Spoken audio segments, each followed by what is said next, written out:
The other side of that was my growth edge. Initially, especially, I would say, hey, I'm noticing this thing is harder than it feels like it should be, or isn't working, or isn't landing, or whatever.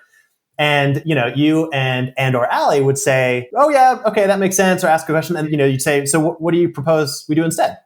And I'd be like, oh, right. It's not just going to be for someone else, smarter and with more experience to figure out the smart thing we're going to do. That's part of my responsibility as well. Hey, everybody. Welcome to the show. This is Brave New Work, a podcast about reinventing our organizations and the search for a more adaptive and human way of working. I'm Aaron Dignan, and I'm joined by my benevolent co-host, Rodney Evans. Hey, y'all. We are also joined by our own colleague, Alastair Steward. Al, welcome to the show. Hey, thanks for having me. On today's episode, we're going to talk about coming aboard at a company like The Ready, or what we like to call the prologue. But before we get into the prologue and figure out what happens there, let's check in. Let's do it. So we'll start this episode, like all the episodes, with a check-in. And also, like all the episodes where we have a team member, we'll make them do it. Alastair, over to you. Yeah, all right. So I thought for today we could go with, when was the last time you were way outside of your comfort zone? Okay. Yesterday, on my Wednesday off experiment, I dug out and laid down a small stone pathway.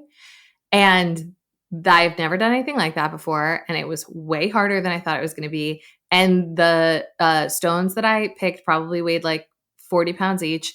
And there was legit a moment when I was halfway through, I had broken the tarp, dragging it behind the car, and drained my car's battery and just had this giant pit. And wasn't sure I could move the stones and was like, I may be in over my head here now. But I just took a break and shook it off. And then I finally finished it. But it was really like, okay, I'm well out of my depth for a minute. I have a very visual impression of that. I'm going to take the question super literally and talk about recent discomfort and say that there's been a game on the Oculus that we all have been using at The Ready that you know about if you've been listening to the retreat episode. And it's a boxing game that has recently become popular with some of our colleagues that they mentioned we should try. So I downloaded it and did that as my workout yesterday. And I was very, very winded.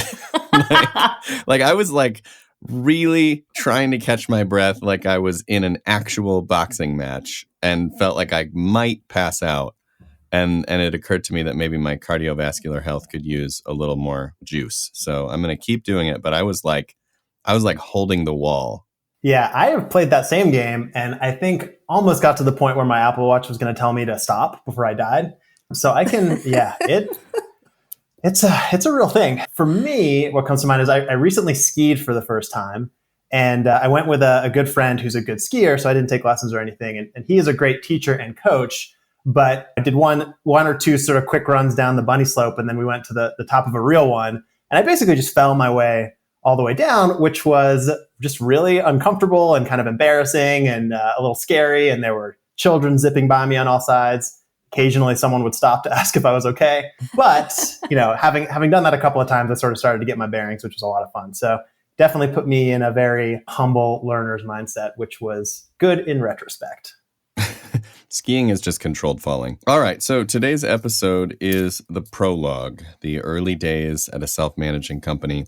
And we wanted to start by asking you, you've been here, about 11 months? So your prologue experience is still very fresh in your mind. Like you can actually remember what it was like when you first got here, hopefully. And I thought maybe start by just describing the last year at a very high level. What were the steps and stages and moments, processes, anything that comes to mind that you can recall about coming into a system like this?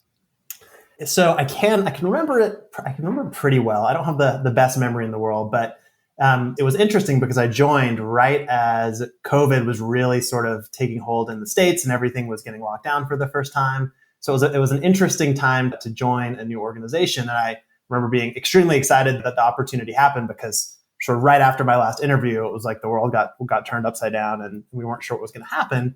But part of that, one of the things that's been interesting about my first 11 months here is I've never met some of the folks that I work most closely with in person before, ever in real life, which is really interesting and weird. But I think it speaks to how useful it is when an organization is intentionally distributed and sort of how much more resilient I think you can be, because I was able to join the company and get to know my team and get to know the client and do all of these things really in a way that was pretty frictionless from a logistics perspective. I think because the Ready had already been working remotely, and so all of those things were in place. But generally it was just, it's been a real learning experience the whole way. Just learning more about how the Ready does this work and how we work with clients, and especially, in big transformation projects, has been really interesting. I feel like I learn something every day, and working with people who are frankly so good at this work and have so much experience has been amazing. And so that's been, a huge part of it. And then also, I think joining a self-managing organization, joining an organization that I've held in high regard for quite a long time, and stepping into what was essentially sort of a dream role has brought a lot of my own stuff to the surface too, and given me a chance to work with it in terms of imposter syndrome and sort of self-doubt in some places, and really having to, again, get out of your comfort zone and try things and get feedback and mess things up, both in terms of the client work and in terms of the working inside of a self-managing organization like the Ready. So I think it's been overall really a learning and growth process inside the Ready, doing the client work. But I think the support that I've gotten really from everyone, but especially the folks that I've worked most closely with, has been a game changer. So it's been great. Nice. I definitely remember a check-in question when you and I and Allie were in a meeting, and we were like, let's make the check-in question how tall we think each other are. Because though we had been meeting constantly, basically for a couple of months, we had never seen each other's, from the waist down. And I distinctly remember Alastair believing, and I still believe in my mind, that you would be pocket-sized. But actually, you're a giant, as we learned that day, which was so funny. I was I don't know, 5'5". You were 6. How tall are you? 6 something? 6'1". Yeah, it's so wild. It's so weird. So for everybody in our situation, play that game. What kind of shoes do you think he wears? Who can say? I'll never know. Who can say? Or maybe I'll know someday. So you started to allude to this, and actually I had a conversation with a current prologue member this morning on this topic. So I'm going to poke at it with you. I feel without exception, I truly cannot think of an exception to this.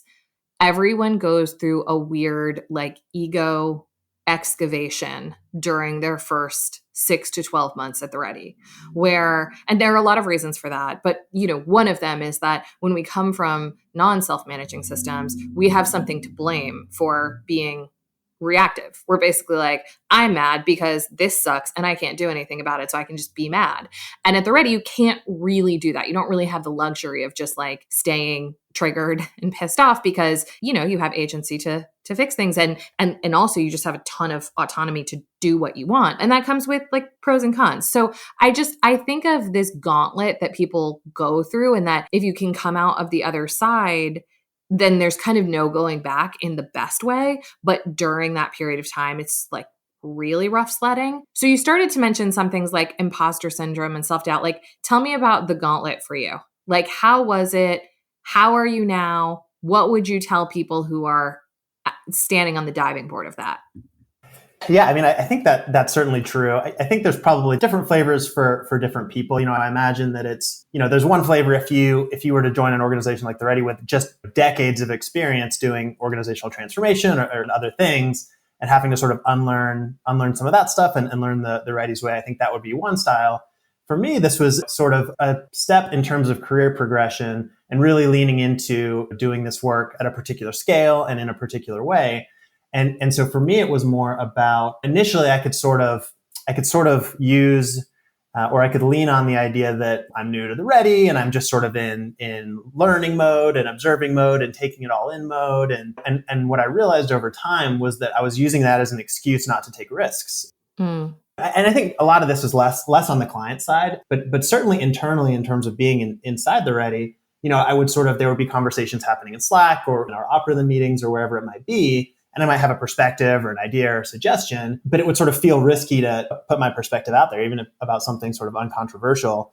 And I would sort of use this idea of I'm new. I'm still observing and absorbing, and I'll see how it unfolds.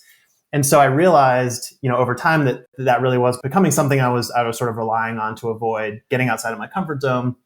And I think a major inflection point to that for me was when I converted from being a prologue member to a full member and, had governance rights. And, I really sort of felt the shift and increase in sort of accountability to the system. And so I was like, okay, I have to step into this accountability and I have to be willing to, have a perspective and take some risks internally in conversations we have, because that's sort of what I owe to the organization. And so I think that was a big inflection point for me in terms of getting past that stuff. So that's one thing I would say.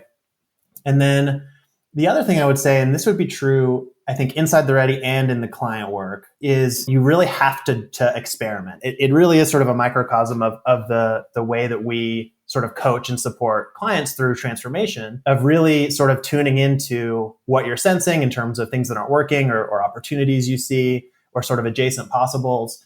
And then trying some stuff in the real world, whether it's writing a message in Slack in the Ready's Slack workspace, or speaking up more in a conversation with a client or something like that, or facilitating in a different way, and really noticing what happens, noticing that you survive it, noticing that your team is there to support you and that you get really useful feedback and you can make it that much better next time. And you also just learn a ton about the systems you're within through doing that. And so I think the biggest thing I would say to someone who's sort of starting on that journey is there's a lot of value and benefit to paying attention when you're new to the system, really listening and learning and understanding. And then before too long, you really have to start experimenting and taking some sort of safe to fail, safe to try, right? Controlled risks so that you can grow yourself and also learn more about all of the different people and systems you're interacting with. So I'm curious, just to get really tactical for a second, how many days had you been here when you were first in front of a client? I think it was within a week. And maybe, Rodney, you might remember, but it was almost immediately. Yeah, I was going to say 3, probably. Yeah. And how many days until you were alone with a client? A couple more. I think when I joined, we were on the project, we were just like, there's a lot of work spinning up. And so we really sort of needed to sort of, divide and conquer across a lot of work. So it happened pretty quickly, but I think part of that was because Rodney and Allie, who were on my project team, just did a really phenomenal job of getting me situated quickly and providing me the sort of support and information and advice that I needed. And we were very intentional about the things that I did by myself, the things I paired on, the things I sort of took a backseat on, the things I took more of a lead on, and always giving each other feedback and things like that. So I'd say pretty quickly, but I think we were pretty intentional about it. And how much longer did it take to feel sort of comfortable with the rest of the Ready system? Like where you felt like you knew everyone else who worked here and kind of knew what we were all about? I mean, I think it sort of depends. I think in some ways I don't feel like I'm there yet, and I guess in some ways you're never really there because these things everything's always changing, right? So I think pretty quickly, one of the things I did when I joined was the Ready was a little smaller then, so it was easier, was to just grab 30 minutes with everyone individually. Because one of the things that not surprised me, but that I hadn't thought about was how sort of project team centric we are, which I think it makes sense, but just like how much time you spend with your project team and how little time you spend with everyone else. And so I wanted to make sure I at least sort of had a conversation with everyone within my first couple of weeks. And I think that really, really helped. Just, first of all, just meeting everyone and having literally everyone to a person be really welcoming and supportive and cool and helpful. And then from there, it just depended, being in a couple of our governance meetings and a couple of our growth meetings and just getting a sense for that, I think getting comfortable pretty quickly. And I think Slack for us is an interesting, or at least for me, has been an interesting sort of domain where it took a while to really get a grip of how to sort of interact with it and interpret it. And, as we've talked about before, as a company, it's like there's not always consistency in how much traction a post or a message might get, or what emoji reactions show up, and like things like that when you're in a distributed organization and, there's a pandemic happening and you're not seeing people face to face. Like those things take on a lot of weight and meaning or potential meaning. And so I think that was a place where it took me a while to sort of see enough to feel like my pattern matching was working. But I think there are still nuances and aspects inside the Ready that I definitely wouldn't say I'm totally have a sort of full grasp of. This leads me to a conversation that I was just having earlier today, actually with a client person. I think that there's a thing when you are working in a company like The Ready, or really any self-managing system that's not, I want to say that's not a strict product org, but I don't even know if that assumption is true. So put a pin in that for a sec. There's a thing about what is standardized that we really have some dogmatism about, and what is default, which is like good template to draw from, and then where there's just like full white space for the experimentation that you were talking about. How have you thought about that in terms of your learning and your starting points? Like, where do you look at standards or proposed standards? Where do you default or deviate from default? And where are you like, I actually know something from my previous life, or I see a better way, or nobody has taken this hill yet, I'm going to try something. Like, how have you sort of thought about that? Because I think it's actually one of the sort of edgiest places for people entering self-management. Well, I mean, I think that's certainly where my sort of particular flavor of grappling with my ego came in, insofar as, again, that sort of like, let me just observe and be respectful of the system and really take it all in, was a way of avoiding making some of those decisions. But I think one of the first things was just getting a sense of what's really important to the Ready, like what's sort of sacred. And so right off the bat, thinking about our governance and how we do governance and what our agreements are and what our roles are. And as I joined and jumped into Notion, where we keep all that stuff, and started really looking through the agreements and looking through the roles, it was very important to me that I knew what those things were, and that I sort of fulfilled them and respected them as really important to the system, which I think is probably different than a lot of places where you join an organization and there's tons of rules and red tape, and most of it gets ignored, some of it doesn't, and you kind of figure that out as you go. And so I think that was one difference, was trying to pay attention to that stuff. That I think was a hard question to answer. It was not clear to me for a little while where it was sort of appropriate or safe or sort of acceptable to run with things. I think from what I can tell, the Ready has seen it both ways in the past, with folks joining and sort of immediately wanting to bring their own stuff and really be focused on integrating their own expertise and tools and things like that, which hasn't really worked. And also sort of the version that I did, which also could have been better, was the really taking a while to get around to that part. But I think, especially once I'd been at the first retreat and sort of been a part of the initiative process and seen what it looked like for people to sort of come up with these ideas for things we might focus on, and the way we approached asking questions about those potential initiatives and contributing to them and things like that, helped me understand that there is a lot of, basically, if there's a lot of space that's intentionally open that we haven't sort of governed explicitly,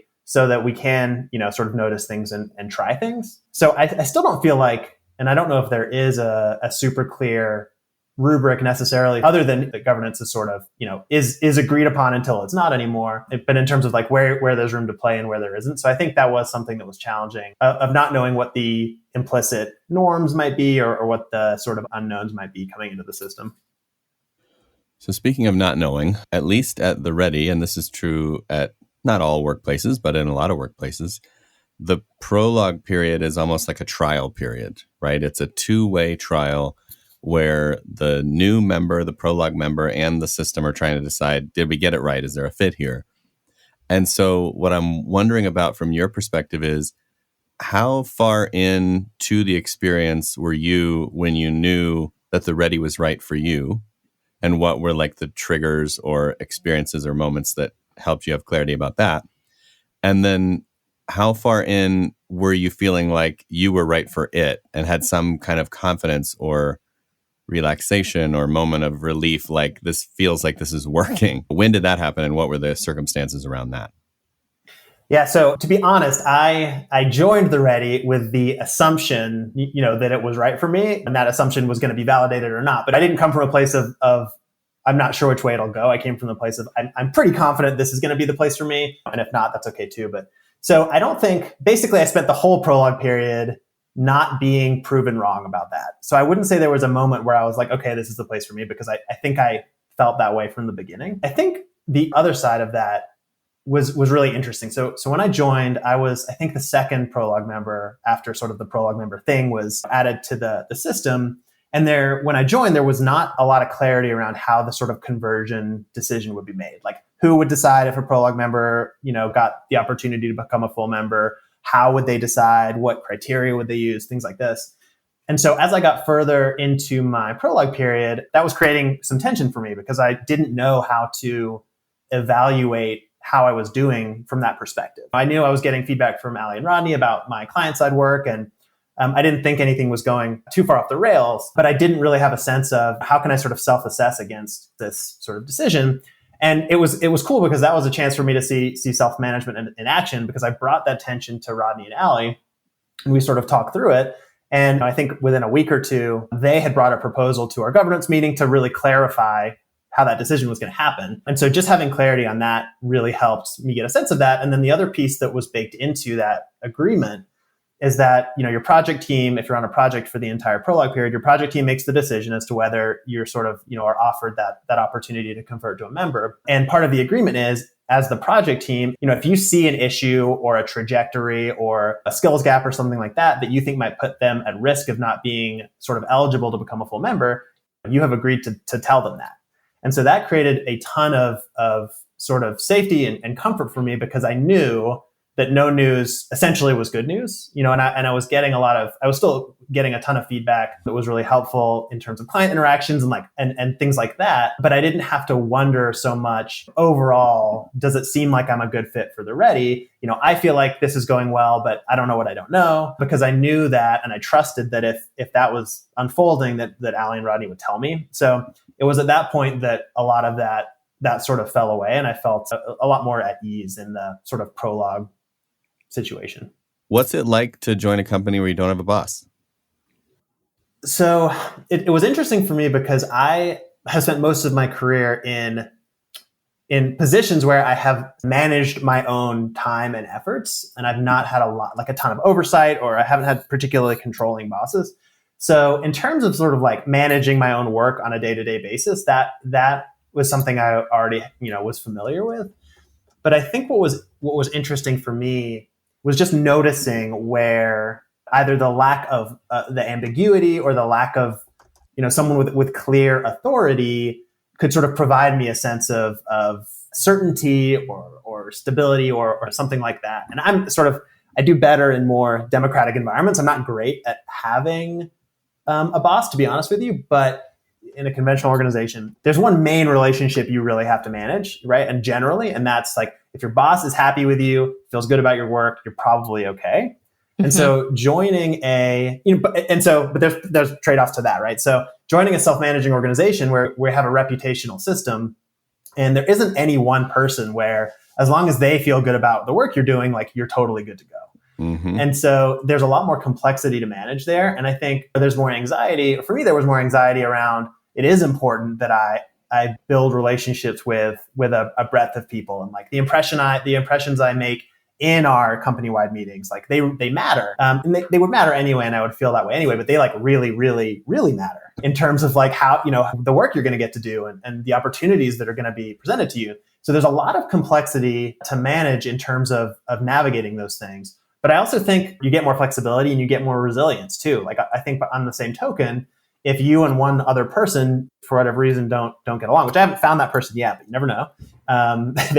Someone on the other end, someone on the other end might say differently. But that's okay. Like, you have other relationships that you can lean on in terms of people to work with and people to connect with. So I think you get more resilience. Whereas if you have a boss, if you can get that boss to like you, then you're probably doing pretty well. But if they don't, or if they're terrible to work with, then you're kind of out of luck. Right. That's your whole experience in a nutshell. Yeah, that's the whole thing. So if it goes well, it's much more straightforward to manage, but how well it can go is limited. And if it doesn't go well, it can be a real nightmare. So that, I think, was one aspect of it. And then just the degree of, I think, responsibility and accountability that you have, and the decisions that you must make for yourself is really interesting too. So, we all set our own pay. And so joining the organization, and within the first week or two, having to decide, like, how much am I going to get paid? And that's up to me. It was really interesting because as I was thinking about it at that time, and we got a lot of advice from each other, which is really helpful. But there was no one who was going to say, no, that's not enough. I'm going to make it X. And there was no one who was going to say, yeah, no, you're not allowed to have that much. We can't sustain it financially. It was just advice, well, maybe if I were you, I might go a little higher, but I'm just one person. Or I don't know, if I were you, I might go a little lower and sort of be more staffable on projects for the time being. But, I'm just one person. And so it was like, it's really up to me to make this decision and to live with the consequences one way or the other. And no one was going to come save me from that, which was a really interesting sort of moment for me near the beginning of that journey. And then also just recognizing with that, there's something because we have this participatory governance model, and because we have, and by we, I mean others, and you two in particular, I think, have done so much work to really clarify our working agreements and create sort of really clear enabling constraints. New folks can have a ton of responsibility and a ton of authority almost from the very beginning, but with limited risk to the organization. And I think that's also, it takes a while to sort of learn to lean into that. But I think that's a really interesting benefit that I've noticed is, we can have people from day one or week one noticing things, making decisions, forwarding the action either internally or externally. And at the same time, no one has so much authority that they can sort of sink the ship, especially not in the first 6 months. So that's also been, I think, a huge benefit, but something that takes a lot of getting used to. Yeah, that's a good segue to something I wanted to ask you about, because I think as a Prologue member, you did a really good job. You did a lot of good jobs, Alastair. But one of the things that I think you were uniquely and very good at was paying attention to where and how you could be helpful without being annoying. I think you were very conscious and conscientious about the amount of time and investment that particularly Allie and I were making into your onboarding and training. And so I think you did a really nice job of being like, hey, like I love Notion and I'll go like make templates and tables, or like I love Mural and I'll like make all of these. Like I feel like you did a good job of like scanning the horizon and being like, what can I do to actually contribute here in a way that doesn't take more of their time and effort, but is actually helpful? And it's a place that I see people fall down pretty frequently. They're like where someone comes in and they're like, you know what? I don't know why you guys use Slack. Why don't we do this thing? And it's like, bro, it's your third day here. Why don't you take a knee, read the governance record, and come back to me in 2 months, okay? So for people who are entering a self-managing system, how did you think about that? Like, how did you think about what you knew how to contribute, how to be helpful, while also not being like a tax? Because everybody's going to be a tax. You're necessarily going to be a tax on the tenured people when you're the new person who doesn't know shit. That's to be expected. But I think you were less taxing than most people. That's good. It's good to know. That's good to know. So the first thing for me, and the biggest thing, and this goes, as everything inevitably does, back to the sort of ego question, was to try to really, really, really pay attention to whether I was actually trying to be helpful or I just wanted to prove myself or reassure myself or like signal a particular attitude or a particular whatever. Because that's a really good, that's a very dank nug, people of America. People of Germany, where apparently we have a lot of listeners also. Hello, that's a Germany. dank nug to just put a pin in. Anyway, carry on. Yeah, I think that was the biggest thing for me, because the places where I know that I can inadvertently like do the annoying or taxing thing is when actually what I'm trying to do is something other than be helpful. Any of those things, sort of prove myself or seem useful or whatever those things are. So I think that was the first thing. I think the second thing was to ask explicitly. So before I invested a bunch of time in something, or before I sort of obligated anyone else to invest a bunch of time in something, I think I would, and you can tell me if I'm wrong, Rodney, but I would just sort of say like, hey, it seemed like it might be helpful for me to do a very specific thing that I know I can do pretty much by myself, X, Y, or Z. Would that be helpful? And so I would sort of start there, and sometimes I would get a yes and great, and sometimes I would get a no and great, I saved myself the time. And part of that was to make sure, is this actually a thing I can go do by myself or with minimal input? And then I think the third thing was going back to what I was saying earlier about experimenting, of just looking, see where there were opportunities to engage in that way. What's the safe to try experiment in that moment of, does this turn out to be helpful or not? And so if I would do a thing, or I would make an MVP of a thing or a slide deck or a document or something like that, and then share it and sort of pay attention to, do people feel like this is useful? Is that the response I'm getting? Or has it just been extra work for them to even read over it? And if it's useful, do more of that. If it wasn't, do less of that. And just sort of over time, kind of learn the patterns of what was actually going to be helpful. Yeah, that totally lands. And I also think that something you did that was very helpful and also quite strategic was like, you were a fresh pair of eyes in a non-judgy way. So like my sense often of your feedback about something would be more like, I'm finding this really hard to do. Like I'm finding this kind of thing hard to facilitate, or I'm finding this way difficult to navigate. Could we try this? Or have you all thought about that? Or I don't know how to fix it, but this is the experience that I'm having. All of which is like generative and fresh and useful, especially for a team like me and Allie who've been working together for a super, super long time.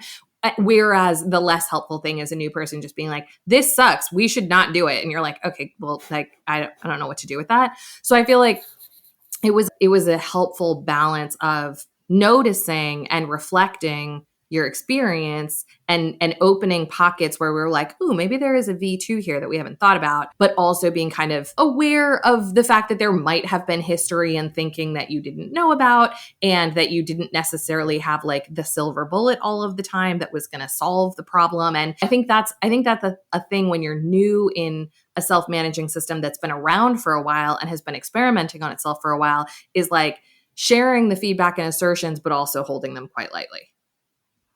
Yeah, I think that totally resonates in terms of how I remember the experience. And I think what's interesting about that is that the other side of that was my growth edge, because initially, especially, and probably still to this day, I would say, hey, I'm noticing this thing is harder than it feels like it should be, or isn't working, or isn't landing, or whatever. And, you and or Allie would say, oh yeah, okay, that makes sense, or ask a question. And, you'd say, so what do you propose we do instead? And I'd be like, oh, right. Like I'm not it's not just going to be for someone else, smarter and with more experience to figure out the smart thing we're going to do. That's part of my responsibility as well, and I think the hardest thing about that for me was to like have a perspective when interacting with, especially early on with you and Allie, who obviously were extremely welcoming and I have an enormous amount of respect for. So it was always a little bit intimidating to have a perspective about like how we might change our working agreements as a team, for an example. And so the other side of that approach for me was definitely learning to also form and be ready to share a perspective to kind of move us forward. One of my unofficial jobs at the Ready and on this podcast is to turn extremely nuanced wisdom into t-shirt slogans.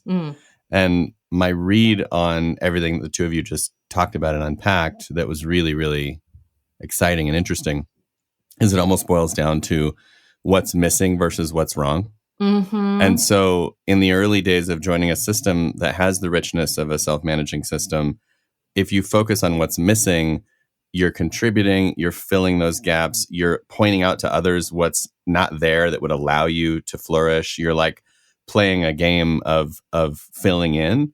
And then you kind of earn the right then to start to identify what's wrong. And you earn the context. And so I really like that, like what's missing, what's wrong as a graduated approach to this stuff. That's spot on. And it's very like Shuhari vibes, right? Like right. My biggest complaint and where I'm just a real asshole is when people don't learn the moves and then they want to sing an aria. And I'm like, bitch, you don't know a scale. Come on. But I think to your point, if you have that lens on it, that lens on mastery, then you almost can't go wrong. Yeah, it just seems like it seems like it would simplify things for everyone. And it is, I mean, I understand the desire to be and to appear to be valuable in a system that's driven on reputation. Of course. Like, you want to show up, you want to show out. I get it. And it seems like if you take the right kind of subtle approach there where you're looking at where you can shine by being additive, it just is a much smoother road than saying like, I'm gonna take on like a major pillar of how this system works and just yank that out and see what happens. Which is not to say that it's right. I think there's an important differentiation there between saying that the way things are is the way they should be, but rather saying that if you're joining a system that is built on a dance that is a flock of birds, you want to kind of get into the flow of that information system and that power dynamic and that structure so that you have both a knowledge of it and it is a part of you and you're a part of it. And then it's a lot easier to start to move major components of what makes that thing itself. So it's almost like an assimilation thing where you want to assimilate to the structure of the group without assimilating to accepting things that you don't think are the way they should be. And that is an interesting and delicate dance. Yeah, and I think that comes back again to that idea of experimentation. I think also if you spent 6 months just totally sitting back, you also wouldn't have learned enough about the system to start making those bigger moves. I think it takes those small things where you sort of lean in or poke or nudge a little bit here and there. Again, where you know enough to know it's sort of safe and you're not ripping out a pillar or you're not really derailing something sacred, but you can see how the system responds and see what you learn. So I think that makes a lot of sense. And the other thing that brought to mind too was we talk a lot about tensions in terms of continuous participatory change and like things that we're noticing and things we're sensing. And I think that word has a little bit of a negative connotation in sort of common use. But I think it's always really important, but especially when you're new, I think to a system like this, to think about, to really keep your eyes peeled for the tensions that are opportunities, not the tensions that are issues or problems. I think that's exactly to your point, Aaron, about what's missing versus what's wrong is where do you see that sort of adjacent possible, that thing that could be a little bit better that still respects the way it is, and where can you help that happen versus being sort of having friction with something and wanting to fix it. So Alastair, when you think about your first year here and the places that you have found to experiment and contribute, tell me your greatest hits. What's the top 3 highlight reel?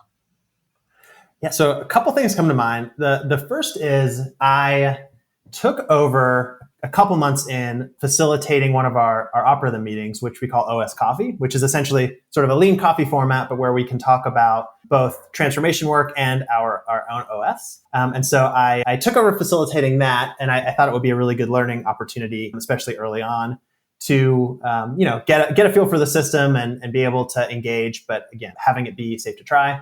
And that's been really, really fun because by sort of getting feedback and noticing each time what was working, what wasn't, we've sort of been able to iterate on it every time. So we have one of those once a month, and we've gone through several iterations of how do we keep the conversation bursty. So do we use the Zoom chat to kind of make a stack? Lately, we've just all been staying unmuted and talking when we feel moved to talk, and also sort of iterating on the mural board that we use for that, and working in the OS Coffee and sort of inviting people to do mini workshops inside of that space and things like that. So I think that has been an example where I was sort of given the opportunity to run with something that is important to the system, but is not going to be a below the waterline situation, and really have fun noticing and having others notice where could it be a little bit better and what should we try next. So that's been really fun. Another one that comes to mind is for the last couple of months, I've been doing the 3rd interview in our internal hiring process. And through doing that interview as it was initially designed several times, and then chatting with the hiring team about what I was noticing, having done that interview, and what the folks who had done the interview previously were noticing, we sort of found some ways of iterating on that as well. And bringing in a little bit more of the candidate facilitating and changing sort of the brief we gave them ahead of time. And the most recent iteration of that is we're now doing a simulation. So I get to be a pretty reasonable client, but one that needs some help. Client. Yeah, which has been really fun. It is surprisingly easy to we have enough experience to get in that headspace. So that's been fun. So I think that was another example of to your point, noticing just through experience and iteration where there's still some opportunities for a little bit of improvement and leaning into that. And then the third one, I think, is probably my favorite, which is pretty shortly after I joined the Ready, I was asking you, Rodney and Allie, for a lot of feedback as we were doing things client-facing together and things like that. And I remember you said, well, I think what we need is to have this be sort of a feedback-rich environment for all 3 of us. So why don't you propose a working agreement that will allow all of us to give each other feedback? And so what we landed on was a working agreement where after anything client-facing, any of us that could ask each of the others, are there any starts, stops, or continues from that session we just did? And the other one or two people on the team can give feedback if they have any. They can ignore it if they don't have time. There's no obligation to answer, but it's just sort of a cadence of asking for feedback. We definitely noticed we were getting a lot of value out of that. And then I think it really fulfilled its true potential when at some point I made it into an acronym, and I think it was any start, stops, continues, I think like regarding that sesh or something. So it was ASSCRTS. And you and Allie both independently in Slack were like, can we just call it Ask Cats? Ask Cats. And so now Ask Cats is just shorthand for, hey, do you have any feedback? Any start, stops, continues after that session? Do you have any feedback for me? And it's like all over the Ready now.